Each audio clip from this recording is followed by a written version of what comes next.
here. It's Shane Long, and he has done it! Just a minute to play. That's stoppage time. Here's Letizia! Who better to say farewell than one of the finest players ever to wear the red and white?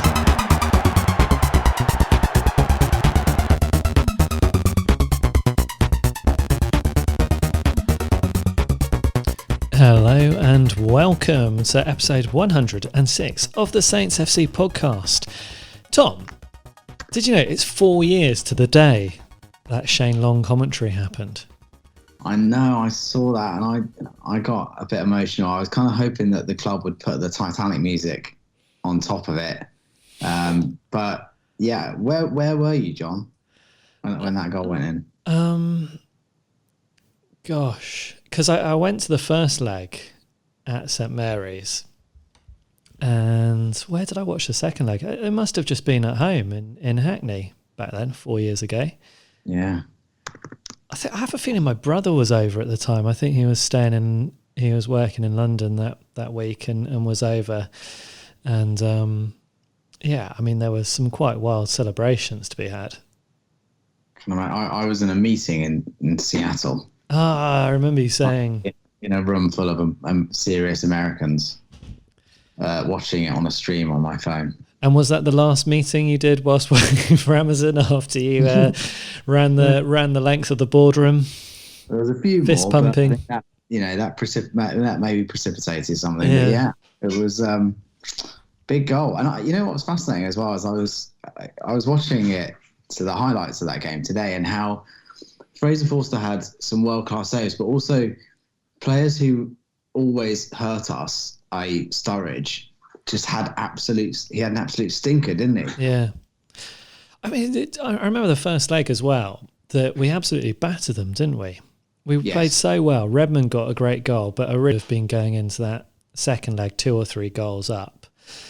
And it felt sort of criminal that we were only going there 1-0 up. And I think all of that anxiety, because Liverpool did just sort of, I don't think we even had any sort of possession for pretty much most of that game, and then it was Romeo winning the ball, Josh Sims, and then Shane Long. Yeah, I mean, from the highlights that were put online today, Nathan Redmond tore him to pieces, didn't he? That's the Nathan Redmond we want to see, but. Yeah, great days, and a rare sort of loss of cool and composureness from Claude Puel as well at the end. Yeah, that was the only time he showed any passion, wasn't it? Yeah. So, yeah. Oh, well. Last time we reached final of a cup, and we'll be talking about cups this evening. Redmond might be coming back, actually, from injury, I think, Tom, I read earlier as well today. So maybe we'll see Redmond doing well. Anyway, Tom, we've got 3 games to cover. I don't want to dwell on the Leicester game too much, because that's the one from a week ago. Lost 2-0. I heard this game being described as sort of like a real humdinger, end to end, 2 teams that neutrals love to watch, and I can understand that, because it was all of those things, end to end, really exciting match, really good contest. I thought Saints did really, really well up until the point where Maddison scored. And I've got a little bit of a bone to pick with VAR. Obviously, we had the Diallo foul in the build-up to that. And then VAR can only go back so far. But I don't fully understand that. But I guess you have to draw the line somewhere.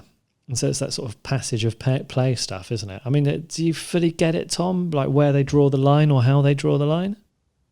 I think part of it depends what club you are, doesn't it? About probably how far they're willing to go back and draw the line. I think part of the challenge was Saints probably had the chance to deal with it, didn't they, after the Diallo foul? We didn't. I thought it was an interesting game because, obviously whilst we lost, we didn't disgrace ourselves. No, I mean, we were in it all the way till the 94th minute or whenever it was that Harvey Barnes scored. Yeah, and I don't think we played bad at all. And I think one of the things that's fascinating, I know this is not being a big club is, but I watched Liverpool last night, and much is being made of Liverpool's injuries. And of course Van Dijk is out, and of course he's a really important player. But they still have like unbelievable depth and quality to be able to call on. But Saints for that game, we're lacking, and we're going into the game tomorrow with the same thing. We're lacking basically the spine of the team, and we're still putting in really strong performances. I felt sorry for them against Leicester. It was almost like it's the difference, isn't it, between having a deep squad or not having a squad, and then having a player like Maddison, who is just a different gravy, isn't he? Really. Yeah, I think Maddison played really well. I mean, he did really well to get his shot in the net from there. I mean, I think we've got to. There's some questions there. I mean, you're talking about missing the spine of the team. I mean, that's like Vestergaard, Romeo, and Ings.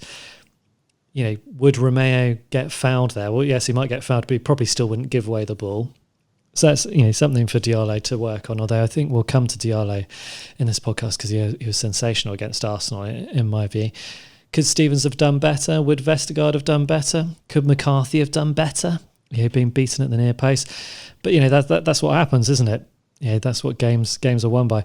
Maddison, who came so close to signing for Saints, wasn't it? It was like between Leicester and Norwich. But I can understand why he chose Leicester.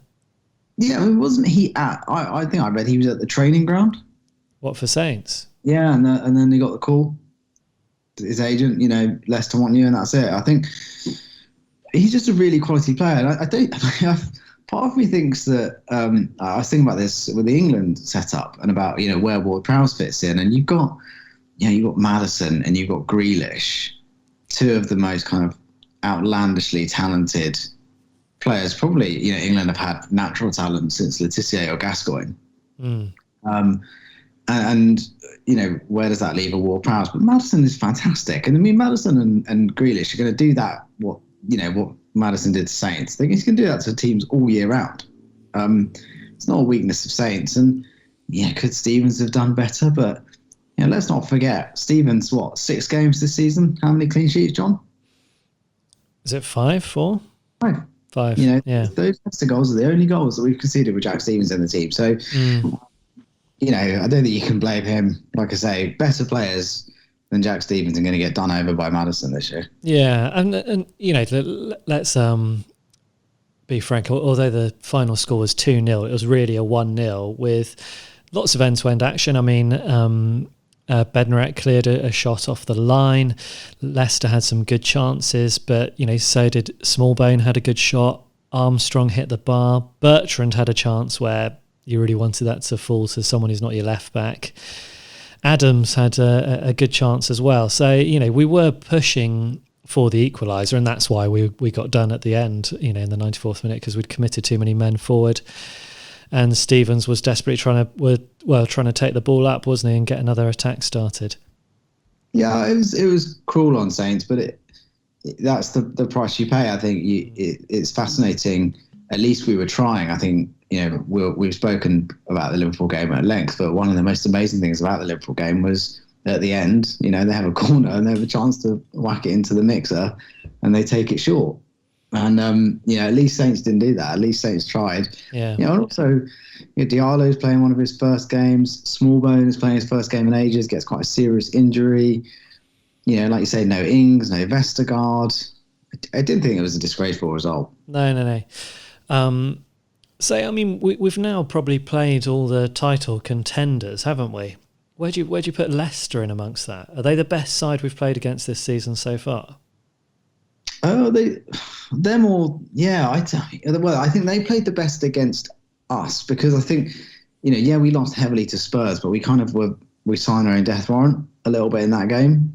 Man United, we were unfortunate. Man City, we were unfortunate. Leicester are kind of the first team that sort of, in the sort of boxing world, kept us, at distance and then hit us twice.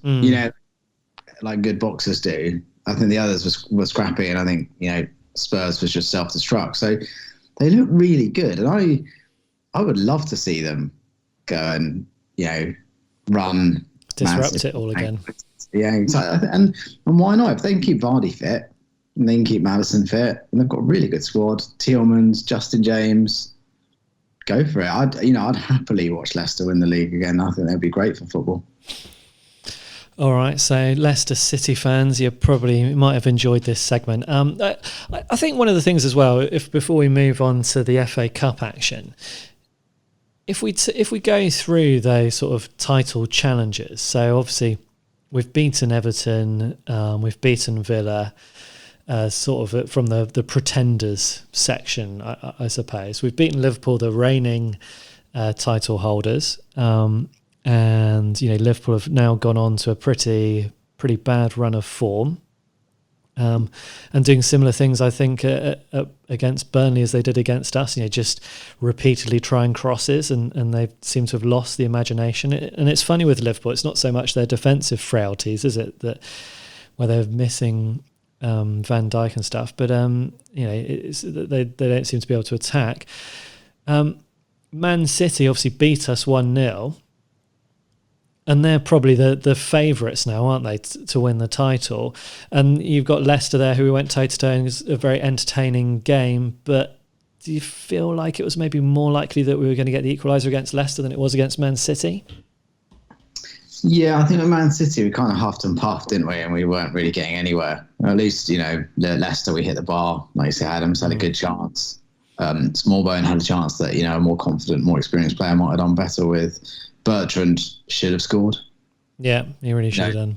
On his left foot from that sort of range with that sort of space. Yeah, I think. I think the Man City, for me, it looks like Man City or Man United. Do you think? Man United look. I mean, did you watch the Liverpool game last night at the FA Cup? I didn't. It's just one of those games which is a terrible time. I've got to say, today, Tom, I've pulled an absolute blinder around the house. I've been brilliant. I've cooked every meal. I've held the baby at every opportunity. And then I sort of whilst I was doing the washing up this evening, and made a proper good mess of the kitchen to make the washing up look like a mammoth task whilst I was cooking dinner. I pointed out to Sophie, why don't I'll do everything this evening, and then tomorrow night I can watch the football. Yeah, fair play, John. Yeah. But yeah, these 6 o'clock kickoffs or 5:30 or whatever, it's killer for me. It's just dreadful. Yeah. I got to watch the game. I mean, Man United, he looked good. I mean, to say with Cavani through the middle and Rashford and Greenwood on either side, they are terrifying. Yeah, but I think you played a good tactical game there, John. Yeah. Okay. You've done what Man City did to us, but you've done it to your good lady wife and mother of your children. So well done. Chapeau. Right. Well, let's move on now to the FA Cup. 2 FA Cup games in a week. The first game, the game against Shrewsbury, was initially postponed because of the COVID outbreak at the club, and their manager was in intensive care for a little while now. I think he's on the mend at the moment. But there was some talk of Saints having a bye into the next round. I think that would have been a really dangerous precedent to set. And I was thinking that'd be great for Saints. We'd be through to the next round. But then, let's face it, if we came up against, Liverpool, obviously that's not going to happen. But if we came up against Man United, you'd want the game to go ahead, wouldn't you? If we had to postpone it because half the team had COVID, you'd definitely want a shot at doing it. You wouldn't want Man United to be given a bye. Yeah, yeah. I mean, I think it's a funny one, isn't it? Because I don't know what the rules are. No one seems to quite be able to tell you what the rules are. Because obviously, Villa wanted their game to go ahead against Liverpool, and obviously just happily put out a team of kids. And then other teams are saying they can't play. So Man City postponed the Premier League game against Everton because I don't know what the rules are. I mean, you'd have thought Man City, with the squad that they have, should have been able to put out 14 players, isn't it? That's what you've got to be able to put out. Yeah, exactly. Some sort of licensed coach to be on the sideline. I can't work it out. I mean, who knows what the rules are? I genuinely have no idea. I'd love to be able to tell you, John, but I just don't know. Yeah, I mean, ultimately, I was pleased that we played the tie. Although it had all of the sort of hallmarks of what could have been a really nasty exit, didn't it? I mean, it was like Yeah. wet, windy, nighttime game, young squad up against, an experienced side from League One who'd been doing quite well. I mean, just going through that team sheet of that night, I mean, we had Fraser Forster, Bednarek and Stevens, and then Ward-Prowse as captain. But, you've got Jake Vokins, Jan Valery, Diallo, still very young, Chalk, Watts, Dooley. John, there are players that played for Saints, and we all take an interest in all levels of the club, but there are players that played that night I'd never heard of.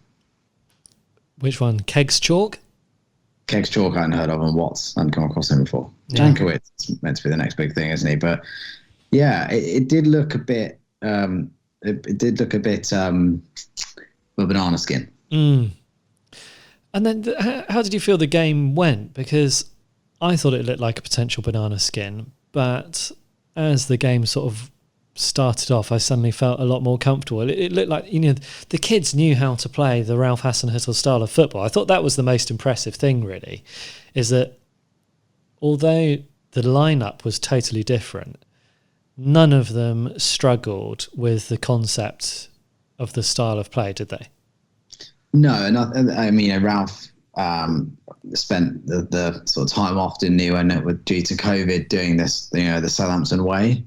And it was clear to see that there were players there that were able just to step up and just to do the job and not look out of place against, I know they're League Two, but obviously they're senior professionals. And some of them look, like Watts and Choke look really good, I thought. Very good on the ball. Yeah, I mean, we could go for sorry, just to pick you up on, they're League One rather than League Two, so we've got to give them their due. Well, I mean, if we go through the game, I mean, Caleb Watts creates the first chance, doesn't he? An early chance with some very skillful piece of play, and he was also involved in the build-up for the Unlundulu goal as well. So I think we had a beautiful ball up to the top from James Ward-Prowse, which Caleb Watts brought down, and Unlundulu tucked it into the bottom corner. I mean, I think even if you're a League One keeper, you're a bit disappointed not to have done a little bit more with that. He sort of scuffs it, doesn't he? Yeah. It was a weird goal, but he did really good skill to get the shooting chance. Yeah, exactly. So I think, you've got Watts and Unlundulu. I mean, we've seen Unlundulu a few times now, and he looks a handful, doesn't he? Yeah, and he's clearly someone that Ralph rates. Obviously, before Obafemi got quite a bad injury recently, Obafemi wasn't getting near the team, and it was all Unlundulu. So he's big, he's strong. He looks like a powerful footballer, doesn't he? And I think some of his most impressive, when he's come off the bench, I've always been quite impressed with his ability to hold the ball up. Yeah, I mean, particularly against Liverpool, I thought he did really well in that regard. I mean, so I think, from the first half, I thought Caleb Watts and Unlundulu sort of stood out probably the most. Chalk, though, was looking pretty good as well. Yeah, Saints look pretty solid. I mean, with that back, you'd have been disappointed with the back five if we'd have lost, because whilst I think as you got further into the team, there was a lack of experience. Certainly that back five wouldn't look out of place in a Premier League game. Maybe, Vokins aside. Valery's got a fair amount of Premier League experience. Obviously, Stevens and Bednarek and Forster have got tons of it.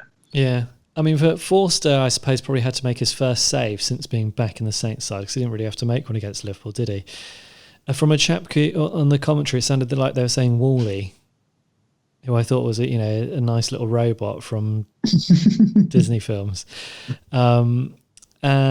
Stevens had a really good chance from a corner. We also had the shot that was cleared off the line by Shrewsbury. That was a Caleb Watts shot as well, wasn't it? From nice build-up play from Vokins. Yes. And there was also, that's the other one, Adams, where he took it round the keeper but then dwelled on the ball too long, didn't he? He should have just smashed it in with his left. What's going on? Yeah. And that was kind of like, I suppose, What did Shrewsbury have? I mean, if we're going to be fair, Chapman was quite busy, but he was never really a problem, was he? Yeah, I mean, I thought they just kind of kept us at bay, really, rather than did a huge amount.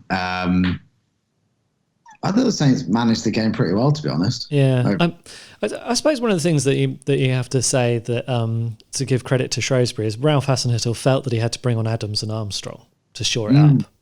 Yeah, it was a really good point, and I think the game kind of changed at that point, didn't it? Because those guys are such powerful runners.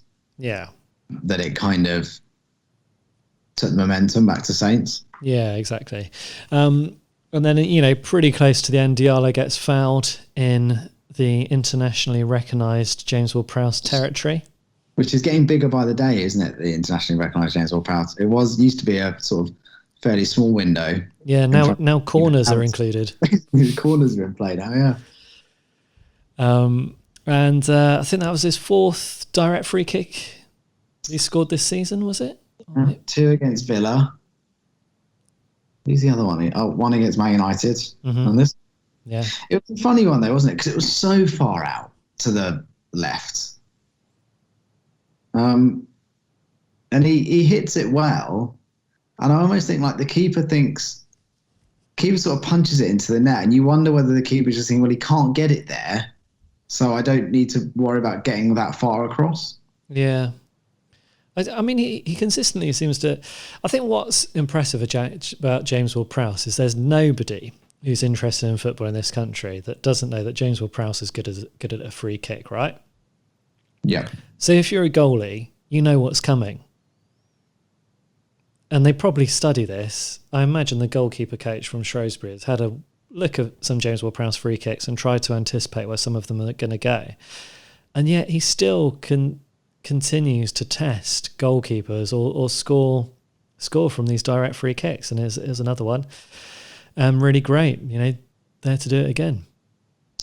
Yeah, and I think he's just this ability to get it up and down, isn't it? It's just phenomenal. And you sort of wonder now whether is he more deadly in that kind of position? So you wonder if a free kick from there, which not many players would try and score from, you wonder if, and I wonder this with the Shrewsbury keeper, whether they have many years of playing experience and they just almost think, well, he can't do that from there, so I don't need to be, the wall only needs to be here and I need to be there. But he can't. There's no way he can do what I think he's about to do, and then he goes and does it anyway. Yeah. Oh, it's just such a treat to have him in the side, isn't it? I mean, with like FA Cup weekends, you watch other teams, and then other teams just don't have people that can take free kicks like that. Even the best teams don't have people that can take free kicks like that. You watch like Liverpool players and standing up for a free kick, and you just think, whatever, mate. Wow. Trent Alexander-Arnold I'll get his name right this week. Yeah, they're not, he's a great player hitter of the ball, but he's not the consistency that which Ward-Prowse hits the ball, not just free kicks, but corners, and it's just phenomenal. So, let's go through some of these performances, Tom. Who was your standout young player from this game? We had Chalk, we had Watts and Lunduli. I won't allow Valerie, will allow Vokins. Jankovic only had a small amount of time on the pitch, so it's probably not going to be him. But, what did you think? I thought Chalk looked really good. Yeah. Just looked very skillful, very comfortable on the ball. For me, he looked like the person that when we had it, he was the one who was going to create something. I thought it was quite interesting the role that James Ward-Prowse played as well, which was, he almost plays as like a sweeper. Yeah. Giving the ball to Chalk and Watts to kind of create. Chalk to me looked just very, very talented and very skillful. Oh, yeah, interesting. I'm going to go for Watts in this one. And I thought also, but basically the reasons that I'm choosing Watts are the same reasons that you're going for Chalk. I thought Watts looked really skillful on the ball. He did a little kind of sort of Cruyff turn step over thing, which reminded me of Adam Lallana at one point, which, is never a bad thing. Obviously not the coming off after 60 minutes, but that sort of level of skill. I was really pleased. I also thought Jankovic, with the small amount of time that he went on the pitch, also looked pretty good. Yeah, I thought Jankovic looked really good. I mean, Jankovic is the one that people who are apparently in the know say is the next big thing. So it's interesting that he didn't start, but he's the one that's been linked with Barcelona and all sorts of other teams, isn't he? So, but I thought he looked really good when he came on. Yeah. Only in like 6-7 minutes, but he looked very, very skillful and very adept. Yeah, he looked the business, didn't he? Yeah. And I don't think, we don't have a huge amount of depth. I mean, if you look outside of Diallo in the centre midfield area, what would we do? If you got a Diallo injury and a Romeo injury, you're not looking particularly strong there for Saints. No. So some of those players are going to play, and obviously there's no small bone now. No, now he's done his ACL. Yeah, so interesting game, and set us up quite nicely for the Arsenal one. Yeah, so obviously Saints get through that and then have a few days to prepare for the game against the current FA Cup holders. Interesting lineup selection here from the two managers, differing approaches. Ralph basically chose the strongest side he had available, although he allowed Fraser Forster to continue to keep his place from the Tuesday, which I thought, nice for Forster to have something to look forward to, I suppose. And that was some of the part of the deal coming back from Celtic, was to get the cup games. But yeah, we named a strong lineup. Arsenal made more changes than we did, didn't they? So you go mad when you're an Arsenal fan. You're absolutely bonkers. I looked at the lineup, and first of all, I was really relieved that we put out a really strong team, because it does drive me a bit mad. If we hadn't, we're not going to win the league, lads. Probably not going to get Champions League. We're unlikely, probably, when it's all said and done, to finish the top 6. So, let's have a really great cup run. And you would have been really annoyed if they'd have done that. But then also, you have to say as well, these things were relative, isn't it? And Saints B team is Chalke and Watts. They're, and Valerie and Vokins. Their B team is Willian. Yeah. Brazil international, played in World Cups. Pepe, £72 million. Cedric, European Championship winning right back. Their B team is a lot different to our B team. You could argue that probably apart from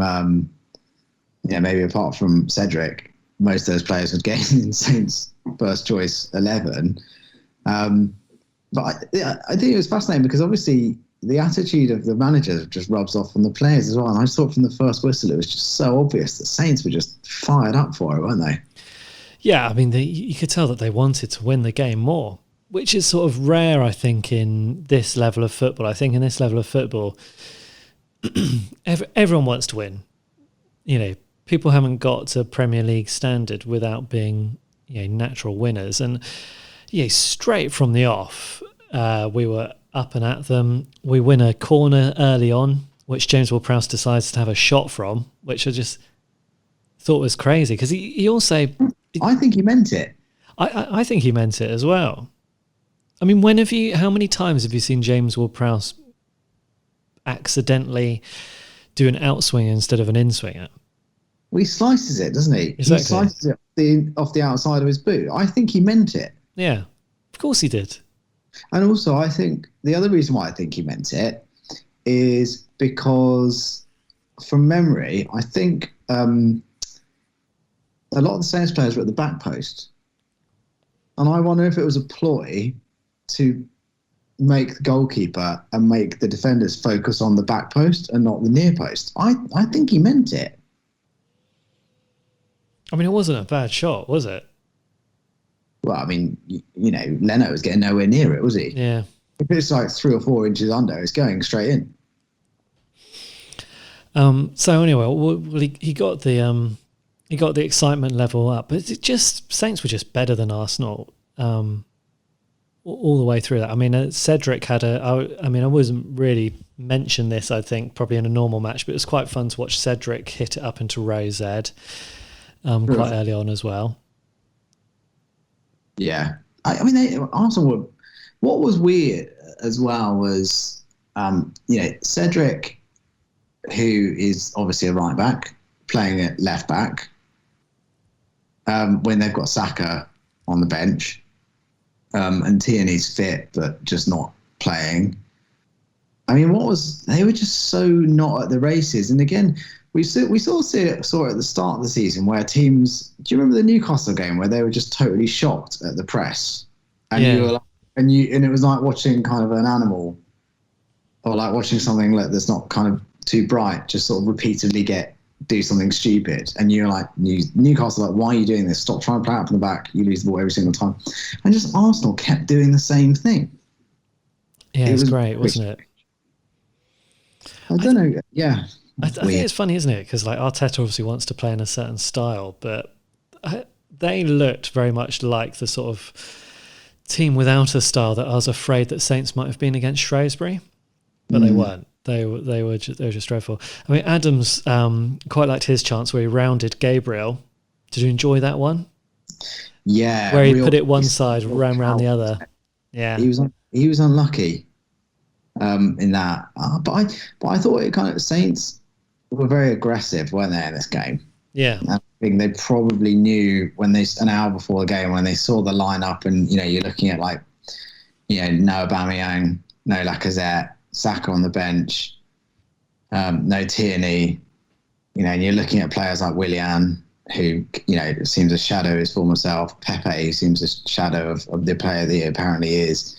And they must be thinking, we get in their face, we're aggressive again. They're not going to like it. Kind of like we did for the first hour, even when they had their first team out, actually, at the Emirates. Yeah, they didn't like it at all. And I thought this was typified actually by the Saints goal. Was just brilliant, wasn't it? I mean, caught in a sort of pincer movement by Diallo and Armstrong. I think Diallo put the tackle in and Armstrong picked it up. Tries to play it to Ings, who sort of misses it, but James Ward-Prowse sort of, who's also surging forward at this point, picks up, gets out to Kyle Walker-Peters, who scores the goal-ish. Yeah, I mean, you got a feel for Gabriel, didn't you? That's sending off earlier in the season against us, and then an own goal. Yeah. Saints deserved it. I mean, it was funny because, it's weird to think you deserve an own goal, but Saints deserved the goal. They deserved to lead at that point. Well, I mean, we flooded the Arsenal, we flooded the red zone, as Ralph would have liked to call it. And let's face it, if Gabriel doesn't get the touch on it that takes under Leno, I think Adams is getting that and putting it in anyway. Yeah. It was I'm also glad for Walker-Peters because he is just such a talented, brilliant footballer. And he deserved that. I think, I think it's just really interesting to watch, like, teams of obviously super talented, brilliant professional footballers just lose their mind when Saints press them. And one of the things that was funny, I don't know if you saw it highlighted on Match of the Day, is when Diallo and Armstrong win the ball back, as Saints are attacking, El Neni and who's that sort of French? What's the French fullback? The kind of cool fashion dude they've got. The one. He wears all the jazzy clothes. Tom, you've lost me at this point. I don't follow as many footballers on Instagram as you do. Well, who was it? So it's Bellerin, the sort of cool hipster footballer. There's this amazing moment, and they showed it on Match of the Day, where Saints have won the ball back, and it's with like James Ward-Prowse, who could hit it or cross it, and El Neni and Bellerin are having a go at each other. Really? And it reminded me, John, of when we were at the Emirates last season. And I don't know if you remember, but when they were so obsessed with rowing with each other and their referee, the Arsenal players, that they didn't notice that Bertrand had taken that free kick quickly for Danny Ings to score the first goal. Yeah. Because they're all just too busy having a go at the referee. And it just made me think, like, what's going on there? Like, how can a group of professionals be so off the pace? and so unfocused. It's just such a weird thing to see. I think Arteta will be looking over his shoulder. I mean, if it's a week when club legends can be sacked for poor managerial performances after we've seen Frank Lampard sacked at Chelsea, Arteta's sort of also in that position. I mean, he's had a bit more experience than Frank Lampard, but only as a number 2 to one of the world's most successful managers, current successful managers. He's not it, is he, Arteta? You look, I mean, like, we don't really talk about the clubs on this, but it is interesting because the Athletic article today, John, I don't know if you've read that on, which obviously has been written way in advance and then just published today about why Lampard got the sack. And it's just fascinating. And I think, these clubs are brilliant football clubs. Arsenal and Chelsea are brilliant football clubs with world-class players, etc., etc., etc. But it doesn't stop them being badly run. And you look at Arteta's got they've spent £72 million on Pepe. And that free kick that Pepe took was, I think, one of the most disgraceful I've ever seen a professional footballer do. So Tom, remind me, what happens? So Arsenal haven't really done much all game, but they are, by about the 65th minute, a bit like the Emirates, they are getting back in it and they're pinning Saints back. And Saints aren't able to do what we do so well in the first half, which is get through the lines and get out to Adams and Ings. And every time we basically try and get it forward, from about 60 minutes onwards, Lauren or someone just cleans it up and the ball just comes straight back at us. And then I think they go down the left and Bertrand does a stupid foul. His second one in a few games, and clatters into Pepe. And all of a sudden, Arsenal have a chance, probably level with the penalty spot on the right-hand side of the goal. So it's a good chance to cross it in. And what do they do, John? I can't remember, Tom. This is why I'm asking you to describe it to me. Pepe is standing over it, and the referee blows the whistle, and Pepe just scoops like a left-footed shot, 20 yards over the bar when he's got everyone waiting in the box. But to me, it was symptomatic of it looked like he just doesn't care. Yeah. I mean, we'll occasionally criticise Saints players, but I don't think any of them you could look at and think, do they really care? I think they all care. They all want to play for that club right now. Well, I don't think Ralph picks you unless you demonstrate that you really care. Yeah. You have to show him that you are up for every fight. And Arteta's not got that from the Arsenal players at all, has he?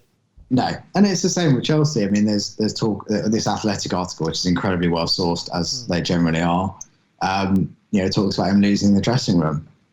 And once, and it's about Chelsea having a culture of once their heads go down, they're not there for each other, those players. They start for their own back. And I just thought it was fascinating to see Saints give everything, huffing and puffing by the end, probably not putting us in too good a stead for the league game tomorrow night.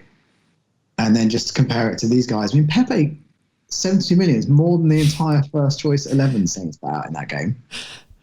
I mean, this is one of the things that I really enjoy about Saints beating Arsenal, especially on a day when Portsmouth lost 4-0 as well, is I have a group of friends. So my wife Sophie, when we sort of were in the early days of courting, I think I'd been to watch Saints away at Colchester United, something like that, when we were in League One. So we were pretty far down in the dumps. But I had my Saints scarf on, came back, met up with her and her mates in the pub, who were all Portsmouth fans at the time. And obviously took great delight in Saints being in League One and Portsmouth being in the Premier League, and all took the mick out of me for having a Saints scarf and this, that and the other. Over the years, Saints have returned to the Premier League, and Portsmouth have returned to their rightful position as well, back in League One. And lots of these so-called Portsmouth fans have now Arsenal season ticket holders. Or they share season tickets between them. So they all follow Arsenal now rather than Portsmouth. So when Saints beat Arsenal and Portsmouth lose, it's like the double V sign up to these guys. And it's a shame that I can only give it large on WhatsApp and not in the pub to these guys at the moment. But, it just brings me such joy when something like this happens. But, we've got to get all this joy out now, Tom, because we're playing Arsenal tomorrow night. And now we've talked about this, we're sort of cursing us, aren't we? Yeah, I think Ralph did the right thing by prioritising the FA Cup game. Although, maybe he's not prioritising the FA Cup game. Maybe he knows that those players, after not playing... a lot of them after not playing against, in the midweek, can play that game, can play Arsenal and give Arsenal a really good game. And not worry about the fitness. I don't know. I guess, they have so much sports science and they know everything that's going on at the club.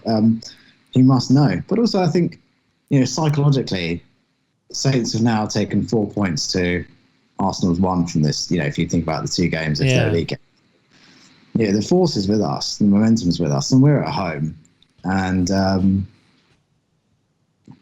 they look fragile. Because even people were talking about how the Arsenal Renaissance have been so much better, and they hadn't conceded a goal in 508 minutes or something. But they played like Newcastle, Brighton, West Brom. They've not played anyone good. No. And as soon as they came up against a good team, in 23 minutes, they're 1-0 down.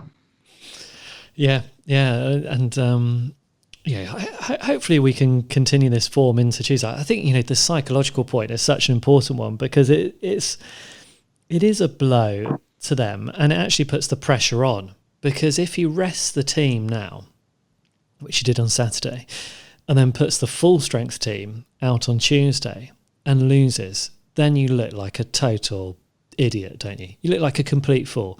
You're out of the cup and you haven't won the league game, and you've sacrificed the cup, which you're the most successful club in that competition's history. You're the reigning champions. It's a good route into European football. It's the only thing you're going to win this season. Exactly. It's the only thing they've got a hope in hell of winning this season. Well, they don't anymore. I'm just a bit of Saints being hot there. And it's quite conceivable that we could either get another draw or go and beat them tomorrow, Tom.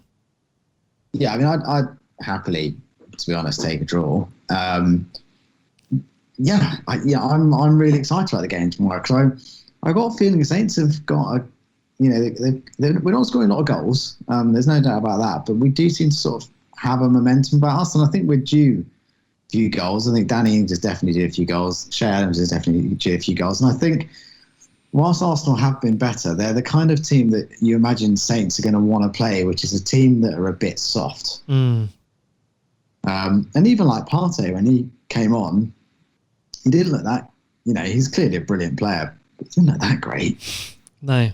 Yeah, he's barely played any football. No, he absolutely hasn't.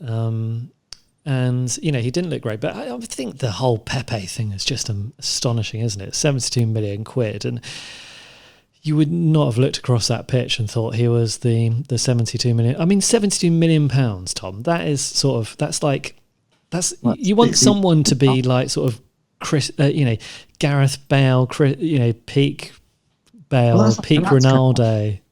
That's Galactico money. That's mega money, world beater money, and he just looked lost. How much of it is the manager? I don't know, but he just looked lost. You don't feel sorry for these people, but it just is weird. Also bad decisions. Like Willian's 32 years old on a 3-year deal at £200,000 a week. So, for the listeners, I'm just shaking my head at Tom here.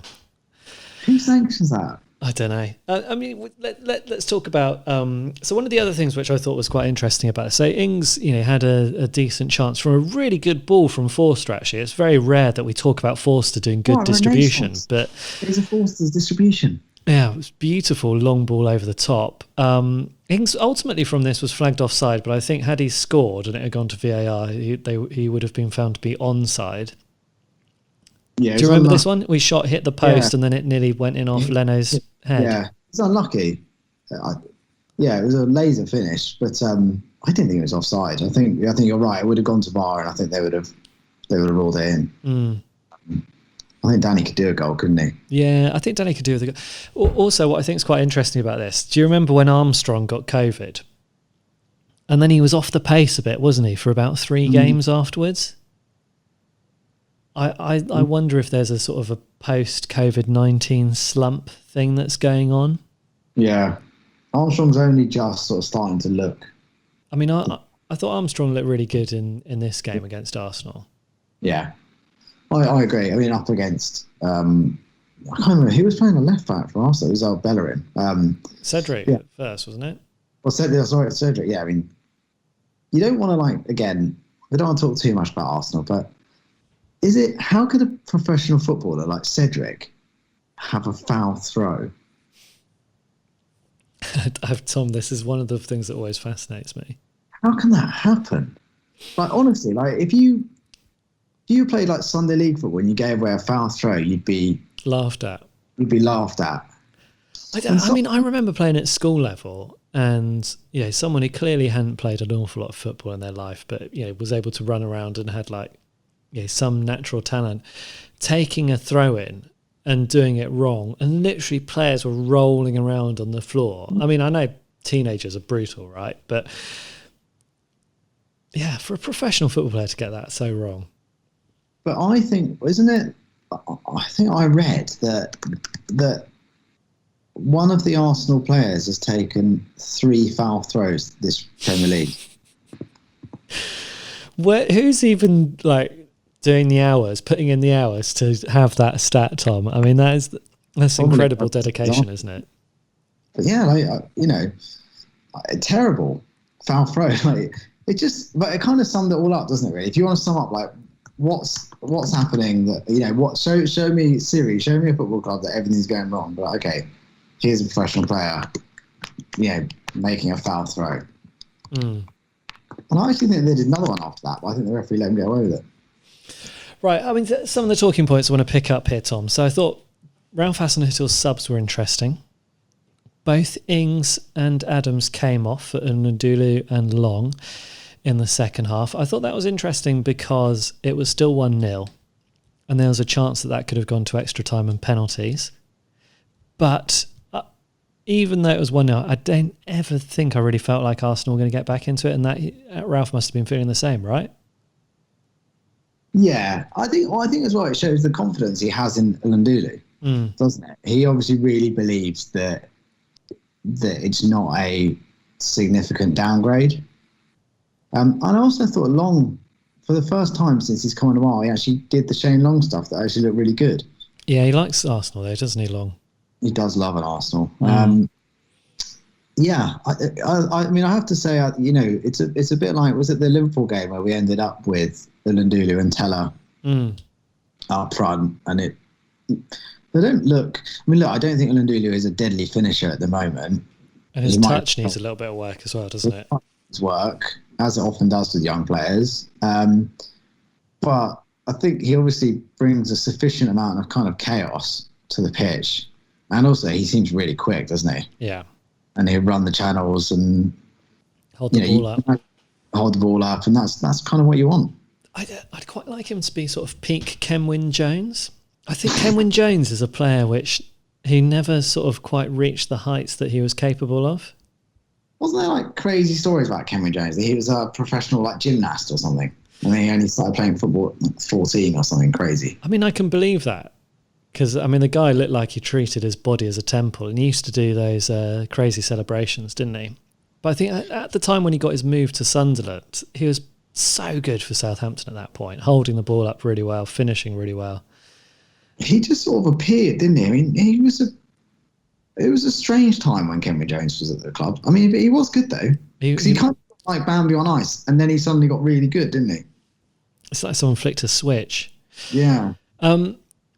Let's rather than talking about Kenwyne Jones, let's talk about some of the great performances in the Saints side. 3rd clean sheet for Fraser Forster in 3 games. That's great. Yeah. Just doesn't like conceding goals. I mean, he has had 3 games: 1 against Arsenal, 1 against Liverpool, 1 against Shrewsbury. I don't think he's had the hardest save he's had was from Wally.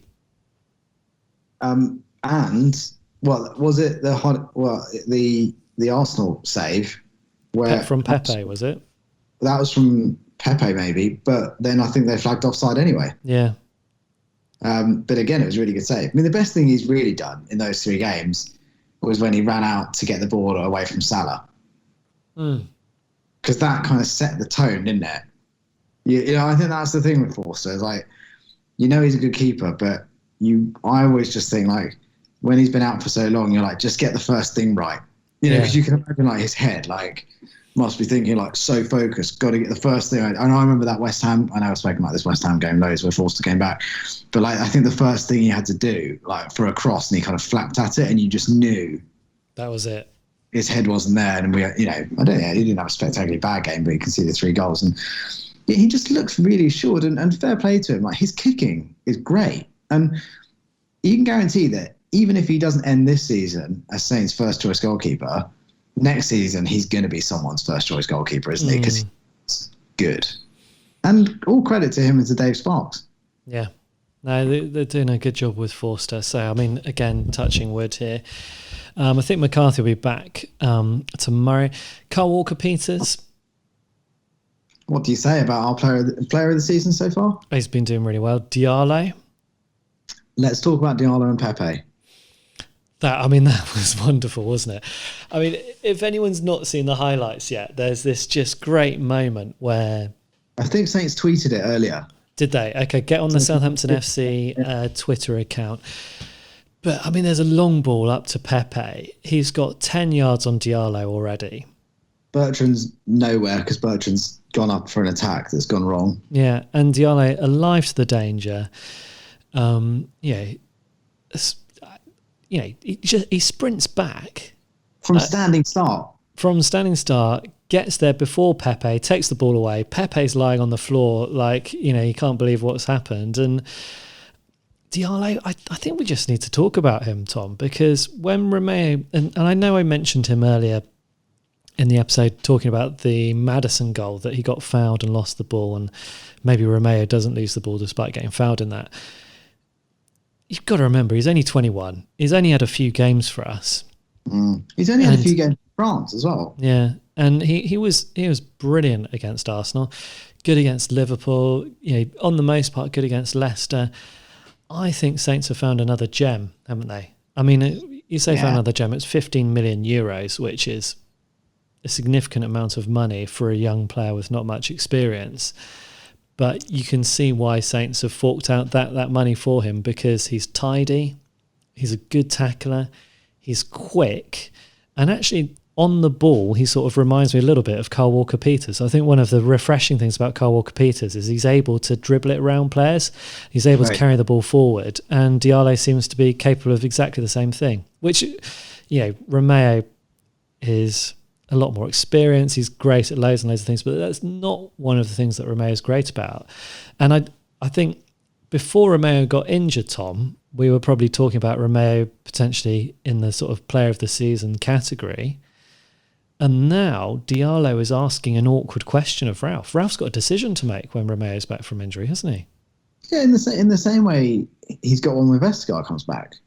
Because you could argue that Stevens haven't really done anything wrong, and Diallo has done more than done nothing wrong. He's done loads right. I think that he seems to be incredibly composed. He was against Liverpool. He was against Fulham. He looks like he's been doing this for 8 years in the Premier League or something. He just looks super cool. He's rapid. He doesn't try and do anything particularly flash, does he? He just sort of wins the ball, turns and finds a pass. He looked great, and Arsenal just couldn't handle him. And I think, John, you tweeted the article by Jacob, the horribly young Jacob Tanwell. Is it Tanswell? Tanwell? Yeah, Tanswell. Tanswell for Prost, and it's a really good article, and it's a really good read about Diallo and how he came to Saints, and what he's doing, and he looks great. And you might see, I think, if Romeo could possibly make it back for the game tomorrow night, you could see Diallo's Romeo pivot in midfield and Ward-Prowse move to right back. Do you think? I don't see why not. I mean, that is a centre midfield that's going to dominate the game. Yeah. I mean, it really could, couldn't it? I mean, I don't think Arsenal will like to see Diallo on the starting lineup again, will they? No, he just unfussy.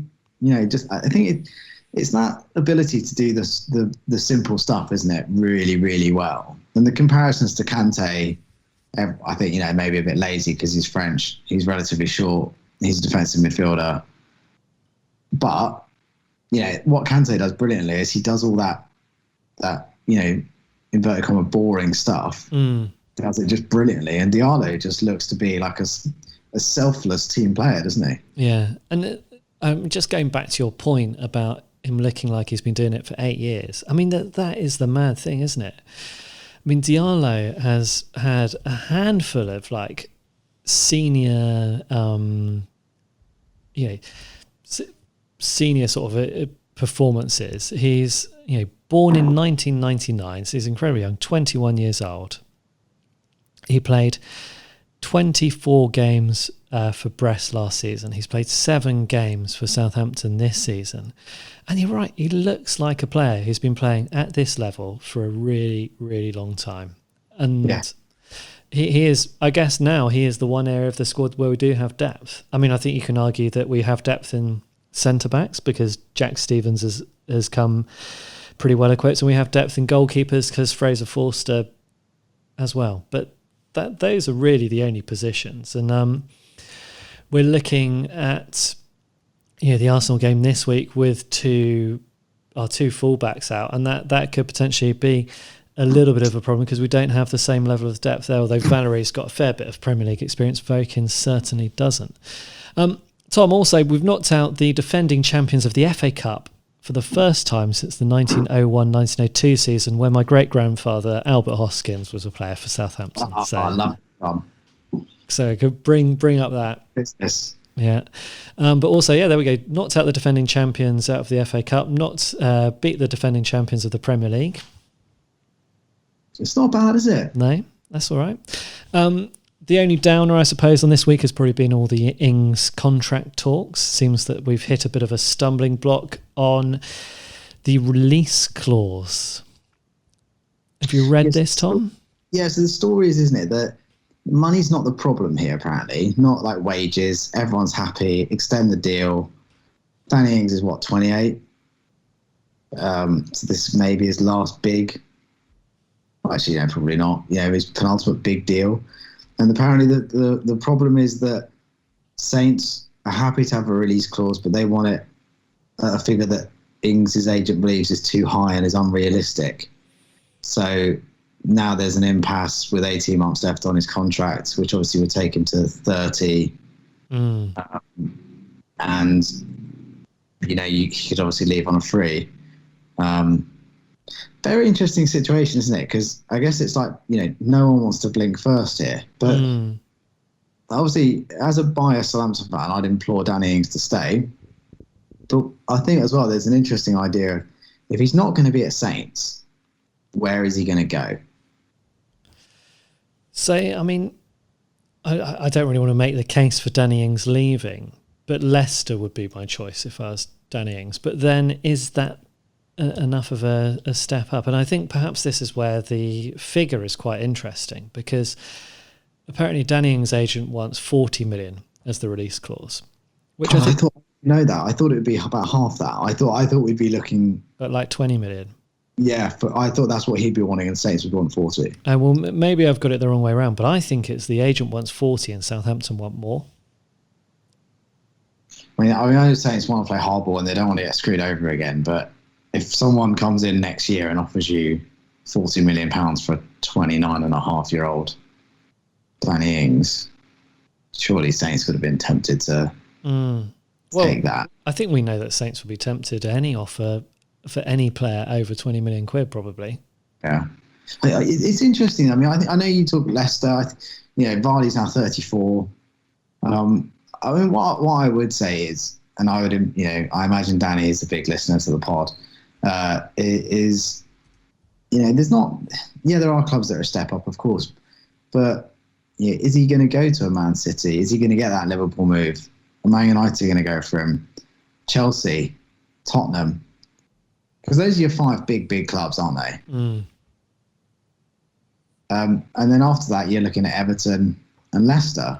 It's quite funny. I was emailed by a Arsenal in the know chap who was asking me about Danny Ings, and I took great delight in, he was saying, we've heard a rumour that Danny Ings wants to join Arsenal. And I was like, we've heard that Danny Ings wants to join a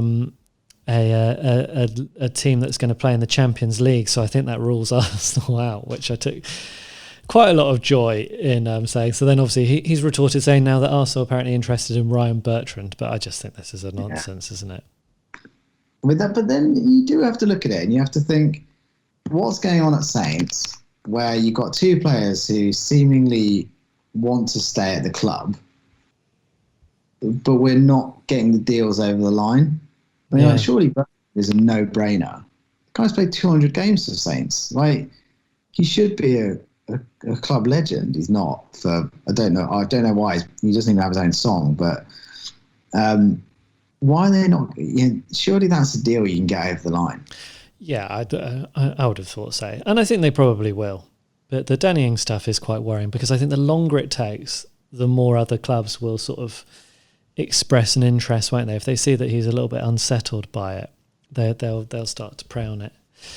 Tom, let's move on to listener emails. Got one from Dan Beggs. You may remember he emailed in quite a few episodes ago, and he says, "Hi, I wanted to write again to make sure you take the credit for your prediction. When you read out my complaint about the pundits in episode 95, Tom asked you at what point Saints would be taken seriously, and you replied that if we beat Liverpool and we were still there or thereabouts, the narrative would change. Sure enough, this is the header in the BBC article. Leicester City climbed to second in the Premier League as they won keenly contested encounter with fellow top four hopefuls Southampton at the King Power Stadium."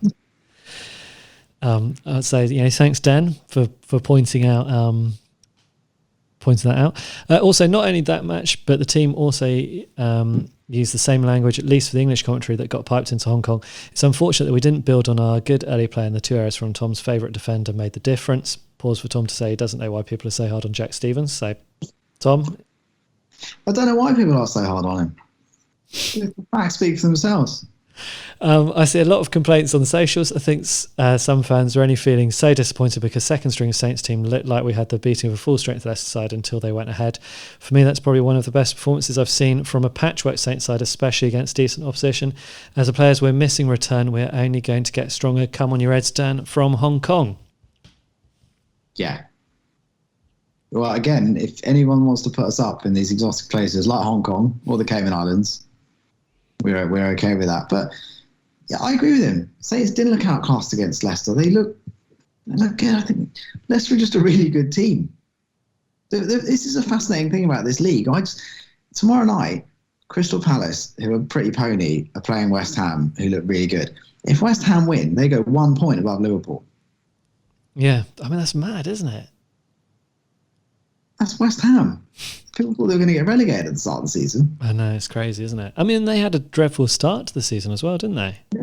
And they're just, the quality is really good. And this is why this run of games is really interesting, because Saints are playing Arsenal, and whilst we've got a better league position than Arsenal, it's still obviously a really tough game. And then we play Villa, who are a really good team and can hurt Saints, as we saw, even though we won 4-3. So there's very few, probably West Brom aside, easy games in this league. Yeah, I mean, I think there's been 9 different leaders of the Premier League this season so far. Long may this continue. I mean, I just think it makes it much more entertaining. Yeah, I agree. I do wish we were there, though, to see it in real life, Tom. I mean, that's the one thing that's making me gutted. Right, we're over an hour, but Timothy Breaker has emailed in and said about why he supports the Saints, so we're going to give him his moment, and then we'll very, very briefly touch on our full fixtures and say goodbye to everyone.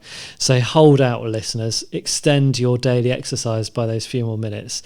Tim says, Tom and John catching up on the pods after the holiday break. Enjoyed the discussion about how fans found their love for Southampton FC. I thought I'd share mine. I live in a college town, State College, PA, home of Penn State. What's PA? Penn is that State. one? Is PA like one of the state? Is that Pennsylvania, is it? Yeah. Okay. And one of my good friends here is Professor Simon Hooper, who is from England. Fine, we've also our professor who comes on the podcast, Professor Simon Kemp, also Simon. There we go, Professor Simon. destined to be Saints fans. I always liked and played soccer. One night over beers at a bar explained to him I enjoyed watching the Premier League but couldn't really dig in because I didn't have a team. He said, well, let's fix that. I then laid out the parameters. I am not a front runner, no top 6 teams. I am a die-hard Philadelphia sports fan, so we are diehards but don't win much. I want a team that I could be proud of but don't need the burden of high expectations, and they have a good style of space. Simon, who is a proper Wimbledon and Chelsea, I don't know how he can be both, said Southampton would be perfect for you. I mean, I say I don't know how you could be both because Wimbledon and Chelsea both used to be in the same division. But yeah, I guess it's been a long time now, hasn't it? I mean, you're a Bath and a Saints fan, aren't you? Yeah, I mean, Bath City and Saints have only played once in my living memory, which I was at. Interesting. What was the score? I think it was 1-0 to Saints. I mean, it was Saints' second string. It was when Glenn Hoddle was manager. I don't even think Glenn Hoddle showed up. It was a pre-season friendly. Yeah. Southampton would be perfect for you. He told me to go home and watch them play on the weekend and see what I thought. Well, that was the week of October the 14th, 2014. Do you remember what happened that day, Tom? October the 14th, 2014. Albert? No, John, I'm out. I remember that because Southampton ripped Sunderland 8-0 that weekend and I was hooked. I was on the London Eye. Yeah, Simon warned me it wouldn't always be that easy, but I've grown to live and die with the club a little bit more each year. And thanks to NBC, I can watch every Premier League game here for $50 a year. Bloody hell, I wish I could watch every Saints game for $50 a year.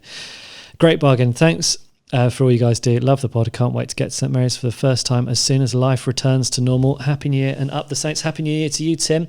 I don't know if you're still allowed to say Happy New Year on the 25th of January, but we just have, so there. Gosh, that 8-0 victory. That reminds me of the time I took Samuel Hung, he was a chap I knew from Hong Kong, to a Bath City game.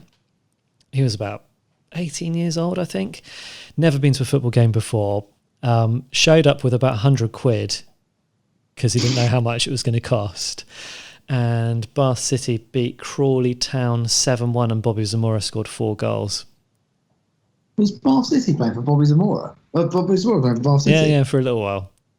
Not for very long. He was on loan from Bristol Rovers because he was apparently having a romance with one of the director's daughters at Bristol Rovers. So he got farmed out to Bath City and then sold to Brighton.